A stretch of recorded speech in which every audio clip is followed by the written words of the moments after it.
Hello friends मु बबली मो YouTube channel को आपण मान को स्वागत। प्लास्टिक बोतल रो यूज प्राय समस्त घरे होता है। आसतु जानिबा घरे व्यवहार होता प्लास्टिक बोतल को किपरि सहज उपाय रे सफा करि परिबा। तो चलंतु मो साथी प्रोसेस टी को शेष पर्यंत देखिबा।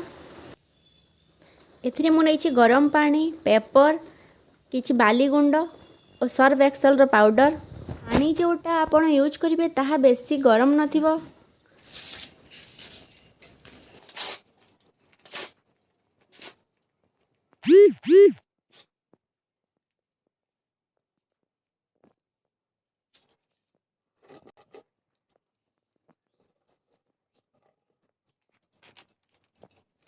मुझे सर्फ एक्सेल पाउडर नहीं आपण चाहिए अन्य डिटर्जेंट पाउडर भी यूज करें।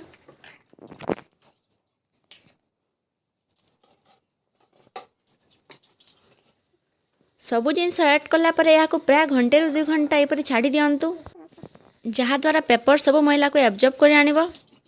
घंटे रु 2 घंटा हो जाइए। बोतल टी को भल भाव शेक करंतु जहाद्वारा भितर थिबा सबुतक मैला सफा हो पार।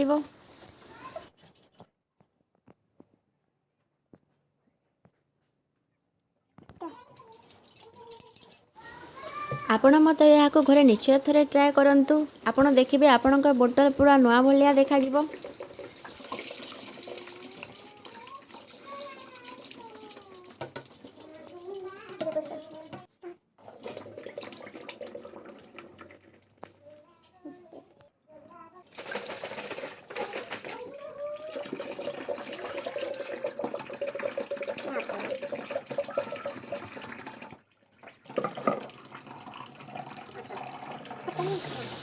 देखंतु बोतल टी किपरि नुआ भलिया देखा जाउछि।